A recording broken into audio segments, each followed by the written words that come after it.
Thank you for this day, day we've never seen before. Thank you for this hour that you provided for us. Lord, thank you for this young man that you have anointed and appointed for this day and time. Thank the Lord for giving him the vision to see what it is like for all of us.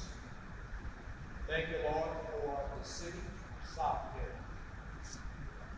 Thank you, God, for how you have given us an opportunity to work with one another, hand in hand. How we come together as it was on the day of Pentecost. Lord, we are your children, looking for guidance. As we do now, Lord, anoint the lips of flame. This young man is going to deliver the word today, that we can see hearts stop, the deaf ears to be heard. Open up the blind eyes. Touch the hearts that we can feel. Asking you to have your way in this room tonight. Summon your presence as we sit and give you the glory for all that you have. We're thanking you in advance for what you're going to do. In the Father, the Son, and the Holy Spirit. Amen.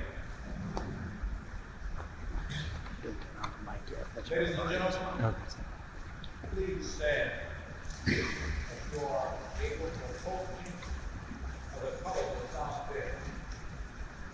The Police Department and South Bend Fire Department. Honor God.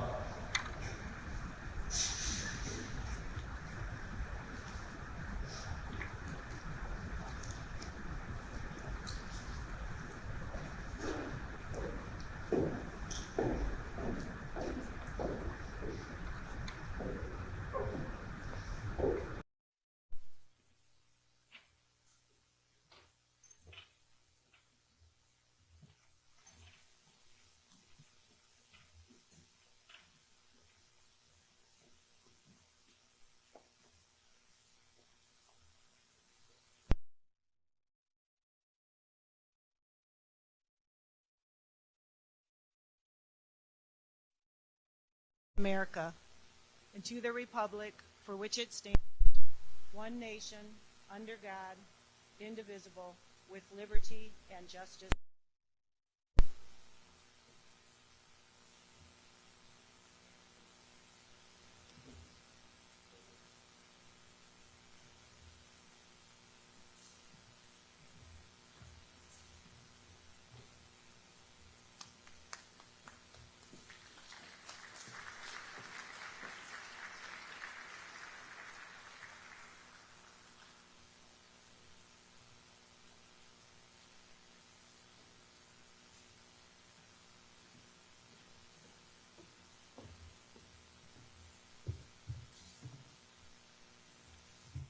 Good evening. My name is Karen White. I have served as an at-large council member since 2000. Currently, I'm the president of the South Bend Common Council. This evening, I have the pleasure and honor to welcome each of you to the 2021 State of City Address that will be delivered by our Mayor, James Mueller. It is so wonderful and exciting to see so many of you out, and especially in person. Great things have been happening in our city, a city I love, a city I am proud to call home. At this time, I would like to acknowledge the Common Council members. When I call your name, I would ask that you stand and remain standing. First District Representative, Councilman Kenneth Lee. Second District Representative, Councilman Henry Davis, Jr. Third District Representative, Councilwoman Sharon McBride, is unable to be with us this evening. Fourth District Representative, Councilman Troy Warner, who I believe is unable to be with us as well. Fifth District Representative, Councilman Eli Wax, is unable to be with us as well. 6th District Representative, Councilwoman Sheila Niezgodski. At-large council members, Councilwoman Lori Hammond.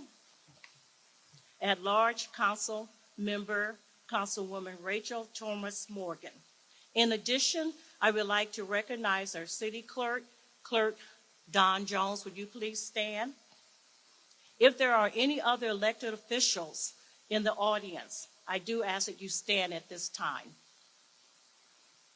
Seeing none, let's give these council people, women, men, and our city clerk a round of applause.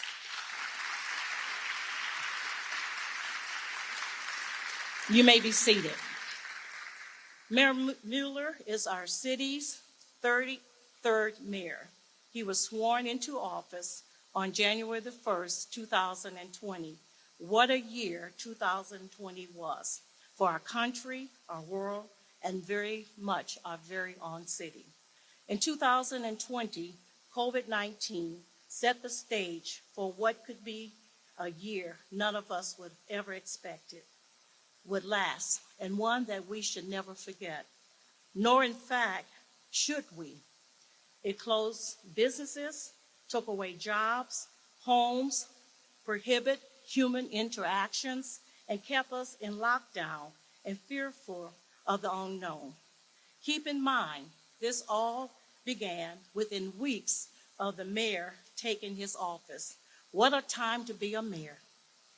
For the first time also in the city of South Bend, the city and the mayor witnessed the historic women composition of the South Bend Common Council. Let's give a round of applause for these outstanding women. I'm a little biased, so I'll continue with my introduction of the mayor. Mayor Mueller's leadership during the pandemic and the city's role in responding to the pandemic will be a part of the early portion of the mayor's speech this evening. What an unprecedented first year to be mayor. What an awesome opportunity to lead the city through these tough times. The mayor did not hesitate to hit the ground running, and he has been running ever since. Now should you say, wow, 2020 was a year unlike any other. I would agree. However, the year included another very important time in the life of our mayor. Our mayor, James Mueller, married his fiancée, Kelly. Congratulations.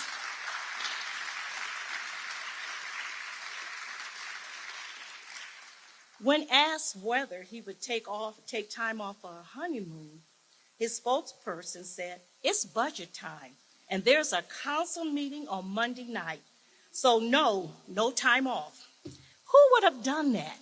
Kelly, thank you for being so understanding. Now, they did take a honeymoon. I believe it was during the month of June or July. Vacation. Oh, you know what? We're going to have to get on the mayor. He's going to have to take a honeymoon, okay? Kelly, that's in your hands, okay? So in closing, I would like to say the entire Common Council and I look forward to working closely with the mayor as we continue to move our city forward. So now put your hands together and welcome our mayor, Mayor James Mueller, as he delivers his first State of the City address.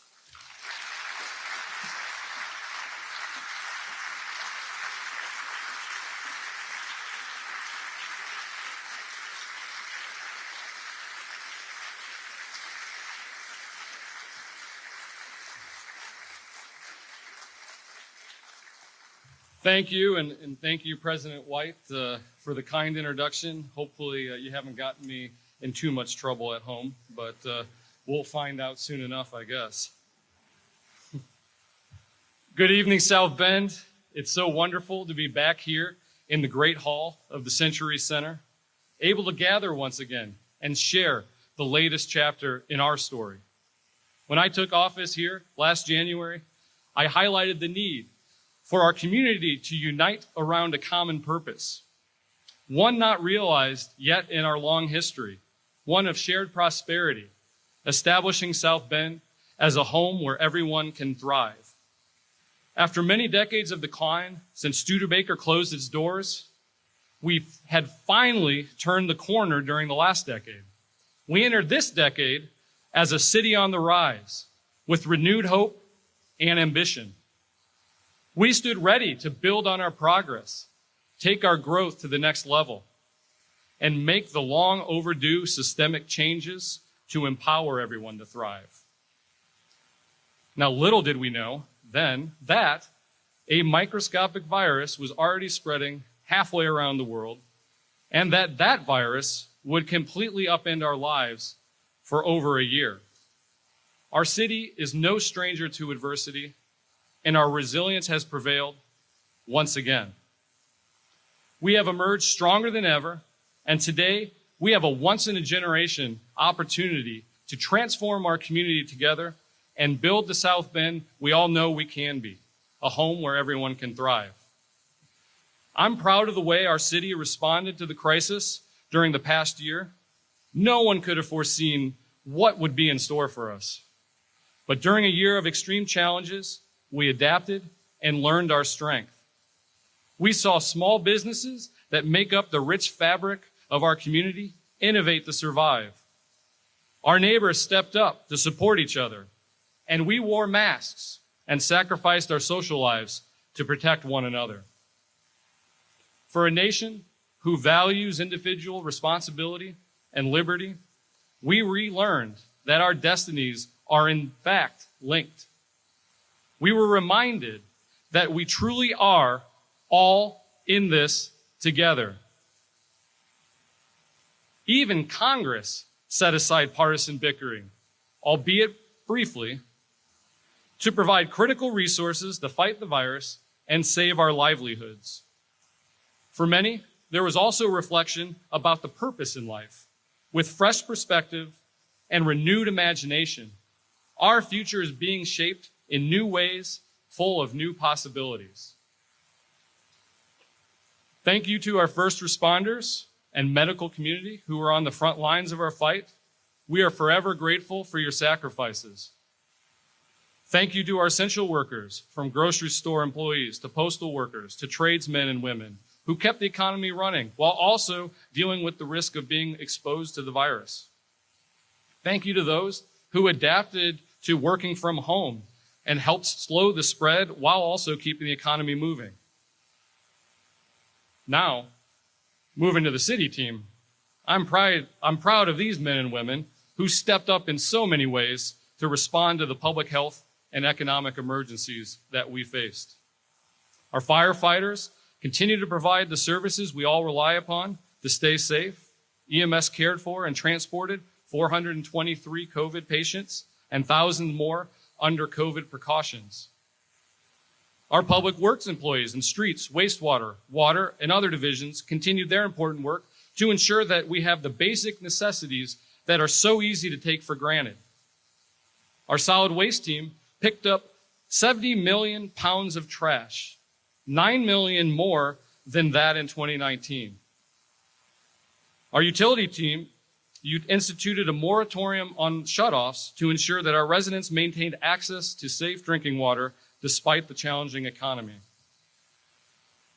Our team in Venue Parks and Arts answered the call to assist with emergency food distribution and help package 100,000 meals at Cultivate Food Rescue. VPA did that while also finding new and creative ways for our residents to enjoy our public spaces safely and holding over 60 free events. The VPA team also stepped up to host e-learning sites at our community centers to support working families and to ensure our kids were still able to attend class virtually. Our community investment team found creative ways to support our residents and small businesses, filling in the gaps left by higher levels of government. That included awarding 135 innovation grants to support locally owned restaurants, setting up an emergency isolation and quarantine center almost overnight. That was no small feat. We received a $7.7 million competitive grant from the U.S. Economic Development Administration to support a new revolving loan fund to support local businesses impacted by COVID, and providing rental utility assistance to 292 households in partnership with St. Vincent de Paul, Real Services, and AIDS Ministries. Our team in innovation and technology transitioned hundreds of city workers to remote work and be able to meet virtually. In partnership with the South Bend Schools, INT helped win a multi-partner grant to provide free broadband access to thousands of students via the citywide Classroom South Bend program. INT was also integral in assisting with data needs surrounding the pandemic, including the development of a dashboard in partnership with County Health to keep our community informed about the uptake of vaccine and ongoing cases in St. Joseph County. Our diversity and inclusion team spearheaded a number of new efforts this year, including the recent Small Business Launchpad event that was held at the Charles Black Center. They hosted weekly neighborhood business labs during the height of the pandemic and awarded 60 small business resiliency grants to those that were having trouble accessing the financing they need to survive. They also implemented the inclusive procurement and contracting program for the first time in our city's history. City's legal department drafted the emergency declaration and executive orders issued during the pandemic, as well as providing support throughout the crisis with so many of our departments facing unprecedented challenges. Human Resources stepped up to contact trace when city employees became infected and made sure we adopted the best practices to limit the spread in the workplace. Our administration and finance team prepared us for a variety of economic recovery scenarios and maintained our AA bond rating even during the worst of the crisis. And finally, our Common Council. Our Common Council members have been strong leaders for our community during this trying year and continued to move important priorities forward. Council members, I and the city are grateful for your continued service to our community. Our partners in county government rose to the occasion as well, particularly our health department, led by Dr. Bob Einterns. St. Joseph County was at the forefront of the strategy to deploy masks as an effective approach to slow the spread while also reopening our economy last May. Special thanks to Dr. Mark Fox, Jeff Ray, and Andy Castelny, who worked diligently to coordinate our response efforts, forge a unified message, and keep residents informed throughout the public health crisis. Of course, the vaccination clinic at St. Hedwig was a resounding feat. Thank you to all the volunteers and workers who made that possible. And let's give a round of applause to show our appreciation for our public health officials.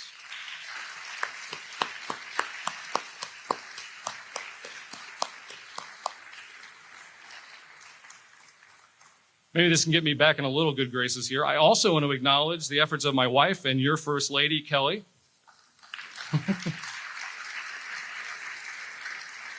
She and the Mitros family spent countless hours this spring administering shots and assisting with check-in.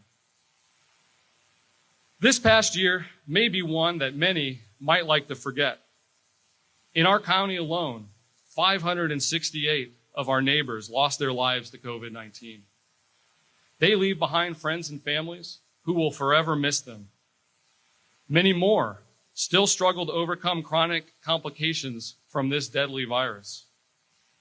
Many of our seniors were forced to live in isolation, separated from loved ones. Teachers, parents, kids had to persevere through e-learning. E-learning has become a four-letter word in a lot of households. And families and businesses fought for their very survival.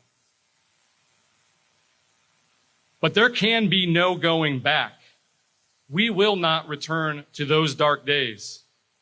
We have the power to put this pandemic behind us once and for all. We must do everything we can to get more vaccines in arms. We cannot rest or become complacent until the threat is gone. Mask recommendations are back because not enough of us took the personal responsibility to protect ourselves, to protect our families, and to protect our neighbors. Stronger measures on vaccines must be pursued, before we even consider any more measures that restrict our livelihoods. The full fallout from social distancing measures to stop the spread was unlike anything we'd seen. Violent crime rose across the nation, and our city was not immune. 133 shooting victims last year alone. This senseless gun violence is tearing our community apart. Too many of our kids are losing their lives by ending up in prison or ending up dead. We need to work together as a community to get our youth on a better path. I'm proud of the work of our new Office of Community Initiatives and what they've done to set up the South Bend Alive grant program. In its inaugural year, 50 local organizations are working within our community to engage our youth. Going forward, we will apply the lessons learned and focus these Alive grants on areas and partners that are having the biggest impact. We will also look to expand our street outreach efforts in combination with this grant program. You've heard this for a number of years, but we have the Group Violence Intervention Strategy, GVI, here, and it's a national model of collaboration among law enforcement agencies, social service providers, and the community. Last year, GVI served over 500 people, conducted 182 custom notifications with at-risk individuals, offering them a chance to change their path. 18 accepted job opportunities.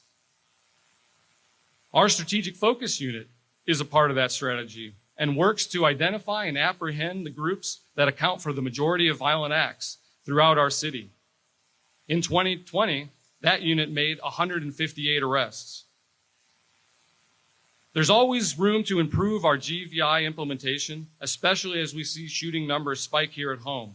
And that's why we're conducting an audit with the National Network for Safe Communities to find out how we can translate our efforts to the level of success that we've seen in other communities. Our police department is committed to continuous improvement and leading in 21st century policing practices.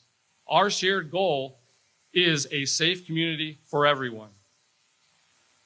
In 2020, we took important steps to implement a discipline matrix that provides a transparent structure for progressive discipline and accountability.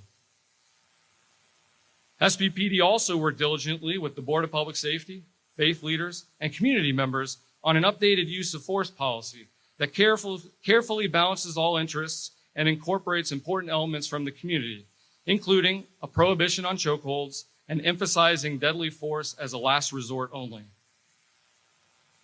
We also answered the community's call for a community review board to build trust with our residents and officers. Although it's been a bumpy start, the Common Council and I are committed to getting it back on track. Moving forward, our department will implement new de-escalation training and continue to move forward on the recommendations outlined by the 21st Century Policing Report. Let's go to some stats from last year with our police department while we're on that. Over the past year, SBPD took 440 illegal firearms off the street, worked approximately 600 drug-related cases, and responded to over 96,000 calls for service. Out of all of these calls for service, only 36 complaints were filed by the community. I'll let you do the math on the percentage there. Last year, our 220 plus officers who work around the clock every day of the year averaged less than one use of force per week and only had 2 complaints from the community. In South Bend, we stand with our officers and their dedicated public service. We support their efforts to maintain peace in our streets and deliver justice for victims. One way we showed our appreciation and support was through a substantial pay increase for our officers in the latest contract. We need more officers, and we will increase our efforts to recruit more members of our communities to serve. If you know someone who's interested in public service, I hope you'll encourage them to apply to be part of our SBPD team.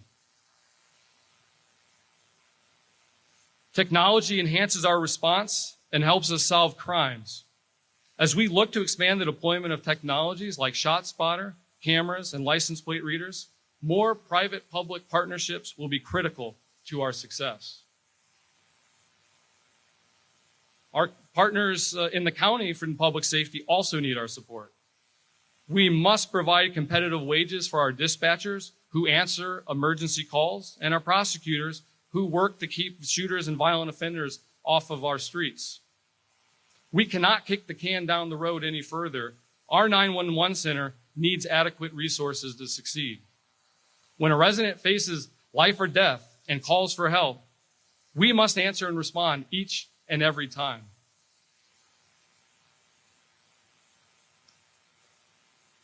Even with the economic uncertainty of the past year, projects and investments still move forward. Hope that we would emerge from the pandemic stronger than ever has prevailed. Nearly $117 million of new investment was announced from 2020 through the first half of this year and supported over 500 jobs. And in case you somehow missed the news during quarantine, Trader Joe's will open its doors in South Bend within a matter of weeks. After years of petitions, we finally reeled them in, during a pandemic nonetheless. Also, Barnes and Thornsburg recommitted to South Bend with the first new downtown office building in decades. The Hibbard Building welcomed South Bend Brew Works and Ragamuffin, which posted an impressive streak of selling out every day as our economy reopened last summer. The main library project is on track to open this fall, and our West Side Main Street corridors are seeing new life with the reopening of Swalesville on Lincoln Way West and a new grocery store underway on Western Avenue. And now, thanks to the American Rescue Plan, we have a once-in-a-generation chance to transform our city, accelerate our growth, and increase opportunities for everyone. We know that growth in a Rust Belt city does not happen easily, and that our turnaround has been hard fought. We must bring that same fight to this moment. We must continue to support growth aggressively and leverage more private-public partnerships. Our road to shared growth will require us to take bold action, work together, and lift each other up. And that's not just within city limits, but also the broader South Bend Elkhart region. New jobs in Elkhart or new attractions elsewhere in the region make us all stronger. We must compete globally together as a region. And our region is positioned to take a giant step forward with nearly $1.6 billion of projects and programs proposed across our region for the States Ready program. This is something we'll be talking about and you'll be hearing about more in the coming weeks, but we're excited about what's being proposed and what may come next. Throughout our history, our city has been lifted by immigrants. The same is true today. Our recent population growth has been driven almost entirely by immigrants. So to continue our growth, South Bend must be a welcoming city full of opportunity. And our road to shared growth progresses through fostering innovation and entrepreneurship, creating vibrant public spaces and neighborhoods, and expanding access to opportunity. Excuse me. Fostering an ecosystem of innovation and entrepreneurship is critical for success in today's economy. Growth sectors are led by emerging new companies and knowledge-based industries. Let's be clear. There's no cavalry coming to save us. But that's okay. We have all of the pieces here within our community. Our local colleges, universities, and professional programs will provide the foundation for us to thrive into the future, no matter what economic winds may prevail. South Bend continues to be a place where people come to try new ideas. Just recently, our partners in the Lifelong Learning Initiative, Bendable, announced that they'll be expanding to serve the state of Maine's library system. Notre Dame's Industry Labs is supporting General Stamping, Lock Joint Tube, and Schaefer Gear by bringing two of our community strengths together: our innovation assets and our existing manufacturing know-how. And as an urban mayor, I never dreamed our city would be an agriculture producer. That was until I toured Pure Green Farms and saw the place for myself. The technological operation going on there to grow leafy greens in the greenhouse on the southwest side of town seems straight out of a sci-fi movie. And you should go if you get a chance. Take a look yourself. As opportunities grow out of innovation and entrepreneurship, creating vibrant public spaces and neighborhoods will increase our quality of life and help us to attract and retain more people. This vibrancy depends on great physical places as well as people, community, arts, and culture to activate them. Our predecessors invested in South Bend icons like the Potawatomi Zoo, East Race, Century Center, the Morris, and Kovalevsky Stadium. We must continue to invest into our existing assets and maximize their potential as we look to invest in new places and new spaces. We're approaching the end of a historic $52 million private and public investment into the MySB Parks and Trails program. This program has included complete overhauls of the Charles Black Center, Pinhook Park, Pulaski Park, and of course, Howard Park. MySB Parks and Trails has also included smaller but equally important work throughout our neighborhood parks on athletic courts, playgrounds, and restroom facilities. That work continues as we look at upcoming improvements to Sites Park, the Coal Line Trail, the Western Riverfront, and the O'Brien Fitness Center. And with all this, we are a national leader with our comprehensive plan to make system-wide improvements. This year, Venue Parks and Arts is one of 4 finalists for the National Recreation and Parks Association Gold Medal Award. One of 4, and only one gets recognized annually. So good luck. Next week, our VPA team hosts the first Best Week ever since the start of the pandemic, giving us all an opportunity to celebrate our community and gather once again. As part of the Morris 100-year anniversary celebration, we put forth an ambitious vision to renovate and expand the Morris, totaling $30 million of public and private investment. The bulk of the city's portion will come from the hotel motel tax proposal currently pending with our county council. This bipartisan proposal comes from our state senators, David Niezgodski and Ryan Micheler, and state representatives, Maureen Bauer and Dale Devon, that would bring in more revenue from out-of-town guests to invest in places like the Morris, the zoo, and other attractions across our county. Our state legislators were busy this year. Those same state senators and representatives also passed the state compact with the Pokagon Band, as well as the restoration of the professional sports and convention development area that keeps dollars here in South Bend that otherwise would go downstate. And those dollars can be reinvested in places like Four Winds Field. It's an exciting time for South Bend Cubs. They've made the cut to advance to the new minor league baseball system and expand their impact downtown. This year, we also welcomed our latest professional sports team to South Bend, the South Bend Lions soccer team. With the conclusion of their first season, we congratulate the players for representing South Bend so well and thank everyone for supporting the team. To make more vibrant neighborhoods, we must connect them to our engines of activity, downtown and neighborhood main streets. That's why we're continuing to invest in our West Side Main Streets plan, the latest on Lincoln Way West around Olive.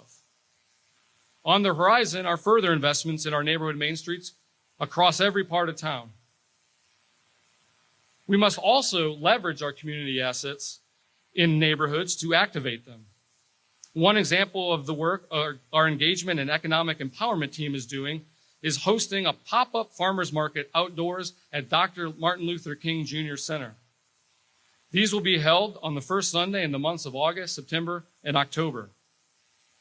The King Center, with its surrounding park, is a great example of a community asset that we can leverage more to generate a greater impact on the surrounding neighborhood and the broader community. And that's why I believe the time is ripe to transform the King Center to a Dream Center at Dr. Martin Luther King Jr. Park.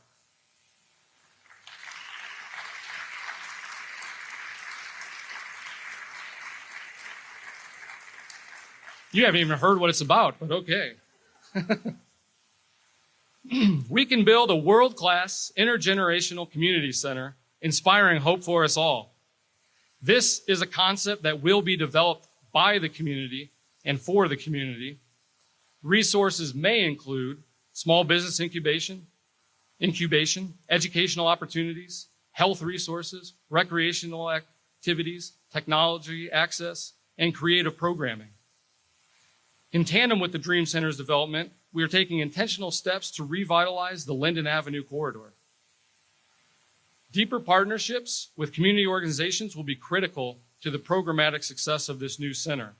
And although it's in the very early stages, I am confident we can marshal the necessary city resources and community partners to make this a reality. Now let's applaud for that. Let's make this a reality.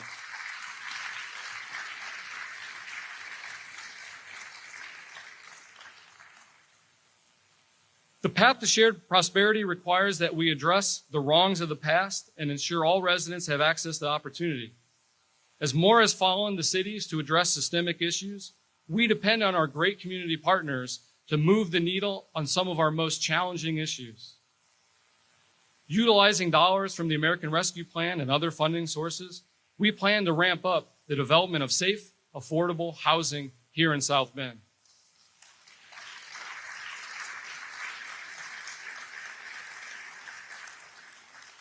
That will include working with partners in our neighborhoods who've already been doing important work to revive our city's housing stock and to remediate lead in homes. We will also look to local agencies and other partners who may be interested in expanding their efforts in South Bend.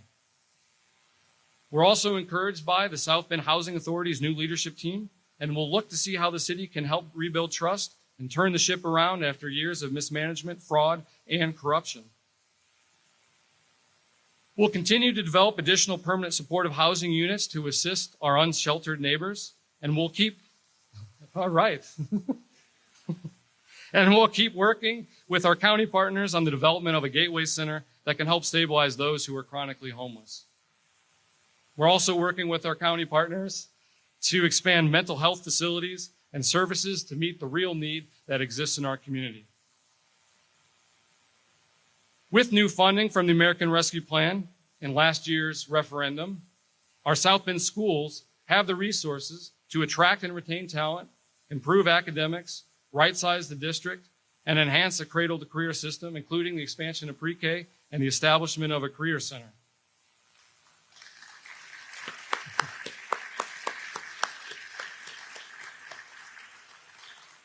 The path to opportunity starts with supporting our kids at the very start of their educational experience.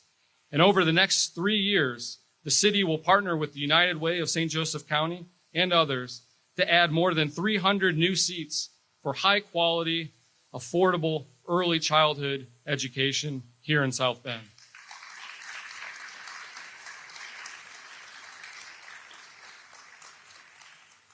And as part of that effort, we're excited to break ground very soon on the new community center in the Southeast neighborhood. With great places to live, work, and play, and opportunities to pursue, we also need convenient ways to move among these places and opportunities. We're currently working with regional partners in MATV to assess our transportation systems and identify what steps we need to take next. We're also partnering with the United Way to expand our Commuters Trust program, which has provided over 10,000 free or discounted rides to workers struggling with transportation. With United Way, we'll expand our program to a dozen local nonprofits later this year who will offer rides to these residents struggling to access food, healthcare, jobs, and other critical services. And as our city continues to move forward, it's vital that we build a strong base for our future with necessary improvements to our city's infrastructure. That includes our water and sewer infrastructure, as well as our streets and neighborhood infrastructure. Like many cities in the Rust Belt, suburban sprawl and population loss left us with an unsustainable infrastructure system to maintain. The cost of maintenance went up, and the number of people in the city went down. For our street system, it led to difficult choices in the past. The focus has been on paving the busiest thoroughfares, leaving many neighborhood streets to crumble and decay. For our water and wastewater infrastructure, we were forced to use stopgap measures that did not always address the underlying issues. Strategies like these are not sustainable. They're short-sighted. And that's why I've made it a priority to tackle our critical investment needs. The Rebuilding Our Streets plan calls for $25 million of investment over the next 3 years to repair and rebuild South Bend streets. Prioritizing those in worse shape first, we will touch and improve more than 1/4 of our city's streets over the next 3 years. And if you've noticed, we've already been improving streets in neighborhoods that haven't been touched in decades.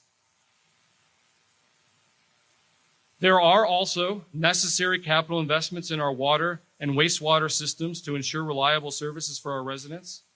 These include the next round of investments mandated by the federal government to reduce sewer overflow events.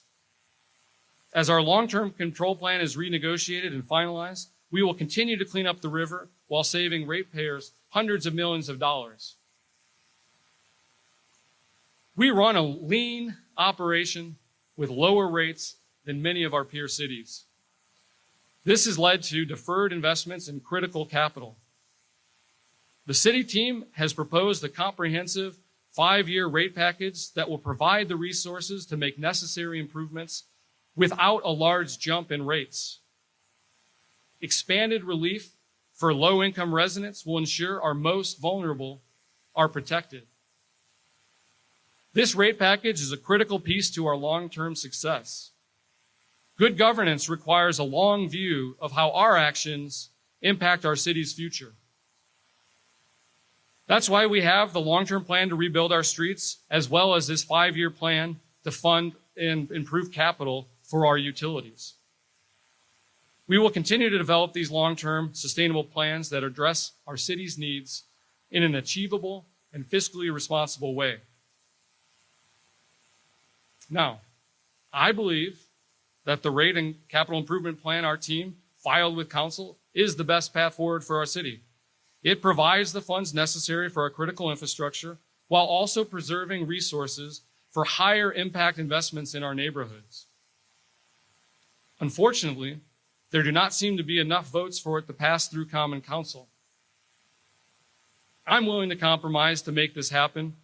This is too important for any of us to allow the perfect to be the enemy of the good.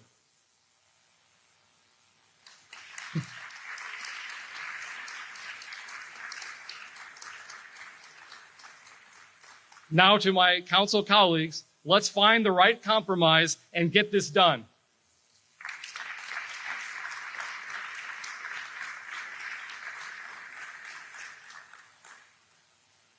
This past year has reminded us the profound impact that global issues can have on the local level. Like the global pandemic, where many response efforts occurred at the local level, local government has a big role to play in our climate solutions. Climate change is no longer a hypothetical or a projected future. It's real, and it's here now. Heat waves across the country are resulting in record high temperatures this summer. Extreme rainfall is leading to heavy flooding. We can see it with our own eyes and in our own city. We must meet this challenge with urgency. To meet our goal of becoming carbon neutral by mid-century, we are focused on transitioning to cleaner energy and making our city more energy efficient. South Bend is ready to take action. We must start taking bolder actions now.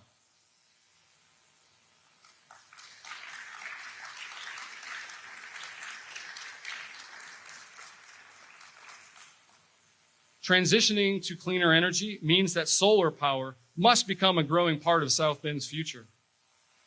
I'm sure many of you wondered, having a mayor with a PhD in ocean science and experience in national energy policy and solar policy, when this might come useful for our city. This is it. This is the time. This is the issue. It never gets old, I'm sorry. Over the next 2 years, we'll aim to install more than 1 megawatt of solar power on rooftops in South Bend.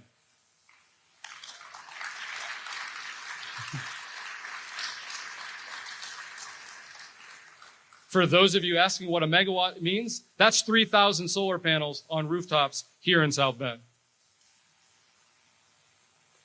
As we mobilize to meet that goal, the city team will work to implement new incentive programs for solar and energy efficiency upgrades in coordination with our home repair program to ensure that our low-income residents can share in the benefits of solar and energy-efficient technologies. This work reduces energy costs for homes while reducing carbon emissions and protecting our environment. It will also support installation jobs right here in South Bend and keep more wealth in our community. Instead of sending dollars to utilities and investors outside of the state to power our homes and buildings, these dollars can be saved and reinvested here in our local economy. Earlier this year, we celebrated and flipped the switch on the St. Joseph Solar Farm northeast of South Bend, a partnership between AEP and the University of Notre Dame. Larger utility-scale solar installations like this one will also be a part of our cleaner energy future.